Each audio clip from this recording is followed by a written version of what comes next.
Most men who train hard still have mediocre testosterone levels. It's not because they're lazy, it's not because they're weak. It's because they're avoiding one very, very crucial exercise, not what you're thinking, that drives anabolic signaling, whilst replacing that exercise with other alternatives that have less hormonal upside and more of a injury risk and other risks to the nervous system and recovery. And they are replacing the great exercise with these other ones.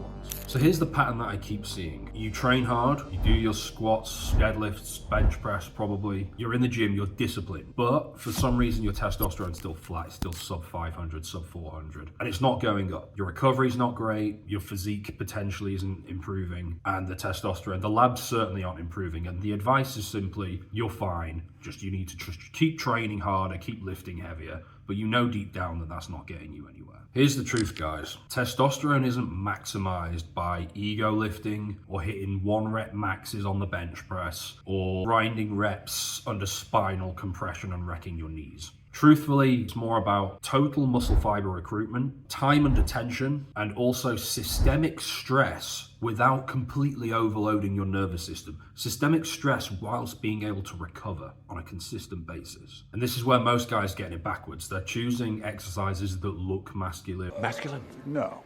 Or they've been in movies and the perfect frame for bodybuilding.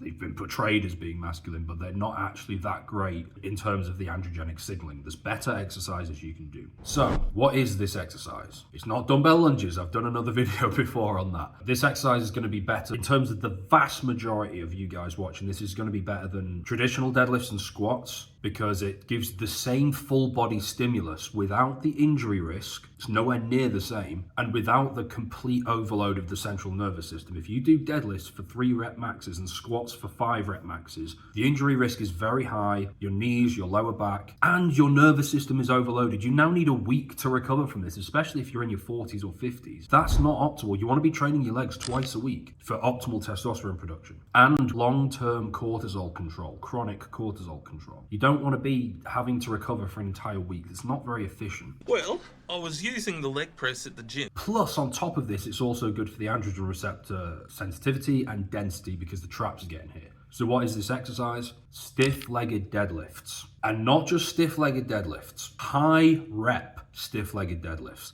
The nervous system activity is not the same. The injury risk is not the same, but you are hitting your glutes, your hamstrings, the entirety of your back very, very intensely. You're getting a really good androgenic signaling there, plus your traps as well, and you don't need a week to recover. So you can build an extremely strong posterior chain, which is real life strength. It carries over into the real world. An extremely strong posterior chain. You will not have the same injury risk, so it's better for longevity, which is extremely important as you get older. Plus you've got the androgen receptors from hitting the traps, and you can do all of this twice a week, which is the optimal, it's the ideal for testosterone maxing. And if you do some dumbbell lunges as well, or leg press, you've got the ideal thing there because you're hitting your quads as well. Twice a week, instead of just blitzing yourself once a week and then having to recover an entire week, and then your lower back and your knees are slowly getting worse every single month and over time. So in terms of androgen receptors, you're not going to have 300 testosterone with good androgen receptors and feel amazing every single day and have a great physique and all that.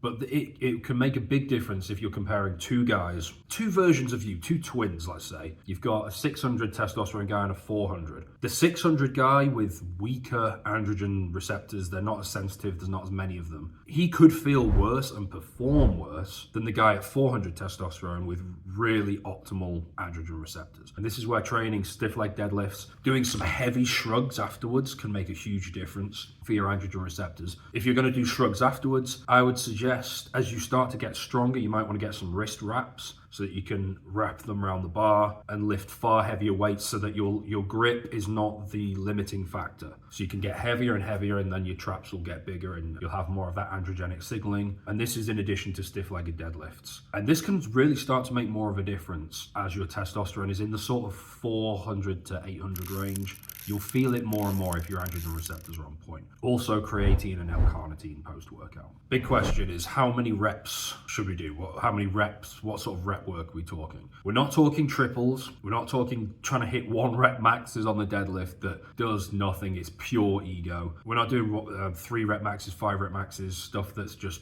It's for very 18-year-olds or professional powerlifters. If you're not in one of those camps, then I just don't see why you would do it. In terms of stimulating all the right muscle fibers, and therefore testosterone and also the androgen receptors, we're talking 8 to 15 reps. Sometimes I go as high as 20, and that's on stiff leg deadlifts, that's on dumbbell lunges, that's on leg press. 20 occasionally as like a burnout set to shock the body, shock the system, but mostly 8 to 15 reps. Higher reps, you're getting the muscular burn. The weight is obviously lighter, which means the nervous system's not getting as fried. If you're struggling, if you are maxing out and your grip is just, everything's going into just getting it off the ground, and your grip especially, it is just slamming your nervous system and your ability to recover. And again, you've got to think long term here. A lot of studies on testosterone have just been done on one training session or a few training sessions. Yes, if you train heavy deadlifts or heavy squats, yes, it boosts testosterone in the short term. As I keep saying though, if you get injured and you're out of the gym for 6 months, you are screwed over the mid-term and maybe the long term. And if you can only train once a week, over the months, that is going to be inferior to training your legs twice a week. The frequency matters. Training twice a week and recovering from that training is objectively superior for your hormones than just blasting them once a week and then just about recovering. So think long term, don't just think in terms of singular training sessions. So that's enough for this video. In the other video where I spoke about the other exercise, you can check it out here. That is to be used in conjunction with this video. You can do it in the same training sessions. You can do these things twice a week. It's not going to obliterate your knees or your nervous system. It's a very useful video. Check that one out. It's perfect